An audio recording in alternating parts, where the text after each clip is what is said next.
Hi friends, Krista here. Thank you for stopping by Books and Jams yet again for another Christmas exchange unwrapping. Yay! Christmas book exchange is something that I've been doing with my friends Sarah and Lindsay, and this year Amanda. We each have sent each other 8 books and wrapped them up, put a little note on them, and each week during the month of December, we are opening 2 books from each of the 2 other people. So make sure you check out Sarah and Lindsay and Amanda's channels today as well to see what I sent them and what they sent each other. And this year, because of a mail mix-up, Lindsay's books never got to me, her box of books. So she, out of the kindness of her heart, went on Amazon and sent me extra books. So the books are not coming to me. The label was ripped right off the box. The ones that she originally sent are gone, but she's so kind and graciously sent me more. So thank you, Lindsay, and thank you, Sarah and Amanda. And let's just jump right in. I'm so excited. Today, I'm gonna start with Sarah's books, and today I'm opening books 5 and 6 from each of them. So on Sarah's book 5, it says, "You've enjoyed this author and Lindsay loves this book." Lindsay and I do have some crossover, especially when it comes to historical fiction. So I have a feeling it's going to be a historical fiction. Oh, Ariel Lawhon. I can see the author. Already know it's an author Lindsay loves. And, oh, fun. The Wife, the Maid, and the Mistress by Ariel Lawhon. This says, a wickedly entertaining novel that reconstructs one of America's most famous unsolved mysteries, Justice Joseph Crater's disappearance in 1930, as seen through the eyes of the 3 women who knew him best. So Stella Crater, the judge's wife, is the picture of propriety, draped in long pearls and the latest Chanel. Ritzy, a leggy showgirl with Broadway aspirations, thinks moonlighting in the judge's bed is the quickest way off of the chorus line. Not my favorite storyline, but that's okay. Maria Simon, the dutiful maid, has Judge Crater to thank for her husband's recent promotion to detective for the NYPD. Meanwhile, Judge Crater is equally indebted to Tammany Hall leaders and the city's most notorious gangster, Oni the Killer Madden. Then, on a sultry summer night, as rumors circulated about his involvement in wide-scale political corruption, he stepped into a cab and disappeared without a trace. Or did he? Dun, dun, dun. So I know Lindsay does love Ariel Lawhon, and I've only read one book by her. I Was Anastasia, and I really enjoyed that. She often has like a unique structure to her books, so I'm very interested in reading this and see how she does with this one. Very cool. Thank you, Sarah. Okay, number 6 from Sarah says, Older Woman Finding Unlikely Friendships. I loved this one. Ooh, let's see what this one is. Older Woman Finding Unlikely Friendships. I don't know. Oh my word, look how cute this cover is. The Love Story of Missy Carmichael by Beth Morey. What a sweet cover. I don't know if I remember you reading this one, Sarah. I don't know. Boy meets girl, girl meets boy, woman meets dog. The world has changed around Missy Carmichael. At 79, she's estranged from her daughter. Her son and only grandson live across the world in Australia, and her great love is gone. Missy spends her days with a sip of sherry, scrubbing the kitchen in her big empty house and reliving the past, though it's her mistakes and secrets that she allows to shine brightest. The last thing Missy expects is for 2 perfect strangers and one spirited dog to break through her prickly exterior and show Missy just how much love she still has to give.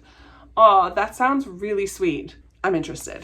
I love like a curmudgeon story, but this is like the female is the curmudgeon. Down. I'm down with that. Very cool, Sarah. Nice job. Amanda. Let's see what Amanda's number 5 says. A cover buy for myself, but I bought you one too. Amanda is famous for her cover buys, especially when it comes to Book Outlet. So this one she cover bought for me as well. We do have pretty similar tastes a lot of the time, so let's see what this one is. Ooh, Old Heart. I've never heard of this. This is by Peter Ferry. Let's see what this one says. Tom Johnson has turned 85, another elderly protagonist, which I'm down for, and has suffered a few events, though he knows his mind is still sharp. His adult children want to move him out of the homestead lake house into a retirement home, but Tom resists in a most clever way. He slips away from his remaining family and sets out to find the only woman he ever loved, a woman he met in the Netherlands where he was stationed during World War II. Aw, Old Heart is an unsentimental novel about forgiveness, a sense of home, and all the remaining rights of an old man. That sounds very cool. I am interested. So if you bought this for yourself too, Amanda, we should probably buddy read it, I think. Old Heart. That sounds cool. I love that little connection to World War II, which I do love. All right, this one is a 1960s Runaway, it says. These little tags that Amanda used are so cute. 1960s Runaway. I don't know what that could be. Let's see. It's a hardcover. Oh, Whistling Past the Graveyard by Susan Crandall. I've never heard of this one either. It's got a little fair down there, a little carnival. Whistling Past the Graveyard. That's what Daddy called it when you did something to keep your mind off your most worstest fear. Award-winning author Susan Crandall echoes the literary traditions. So this one takes place in 1963. 9-year-old Spitfire Starla Claudette runs away from her strict grandmother's Mississippi home. She hasn't seen her mom since she was 3, when her mom left for Nashville to become a famous singer. Starla's dad works on an oil rig in the Gulf, so Mamie, her sounds, and the bitter refrain of "Lord, give me strength" is the nearest thing to family Starla has. After being put on restriction yet again for her sassy mouth, Starla is caught sneaking out for the 4th of July parade. So it's just kind of this family, and I think Starla is going to go looking for her mom in Nashville. I love the cover of that one. Sounds interesting. Takes place in the 1960s. Very cool. A lot of books that I've never heard of again today. Rocking it out. And then Lindsay once again with her kind Amazon packages. Let's see. I have to reach in carefully and see if there's 2 or 3 in here. I think this one is just 2. Let's see. Dun, da, da, da. Ooh, A New York Secret by Ella Carey. Clearly it's historical fiction because it has a woman looking away on the cover. There's some airplanes in the background. Is this going to be a war novel? 1942 New York. A war rages in Europe. Lily Rose is grateful for her perfect life, the love of her wealthy uptown parents in their beautiful brownstone overlooking the park, and her dream job as a chef at one of New York's finest restaurants. But in her heart, Lily is drawn towards the bohemian Sicilian community in Greenwich Village, where gorgeous, fresh fruit spills out onto the pavement and the smell of freshly baked cannoli tempt her inside every Italian deli. Part of the attraction is Tom Morelli, a talented chef and handsome grandson of Sicilian immigrants, whose deep brown eyes call to her and set her heart on fire. As wartime rationing bites in the city, Lily and Tom stay up late dreaming up delicious meals that will see Valentinos through the war and distract New Yorkers from the threat of sons and sweethearts being called up. Lily knows he has found the key to her heart. Then Tom receives a devastating summons that changes everything. He is drafted to Italy. He must return to his beautiful homeland to fight in a desperate war. And then what happens from there? It's kind of this love story in New York City during the war. That sounds interesting. A heartbreaking and unforgettable World War II historical novel. Aw, sweet. I'm excited for that. You guys know I love a World War II book. The second one in here is The Cottingley Secret by Hazel Gaynor. I think I just bought this recently. I might not have updated my Goodreads about it.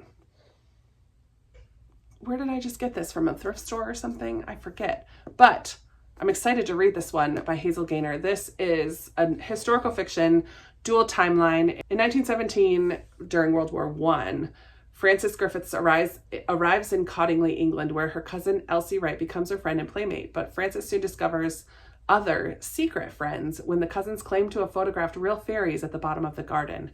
And then in the present-day timeline, Olivia inherits her grandfather's bookshop in a small Irish harbor town. She discovers far more than dusty old books.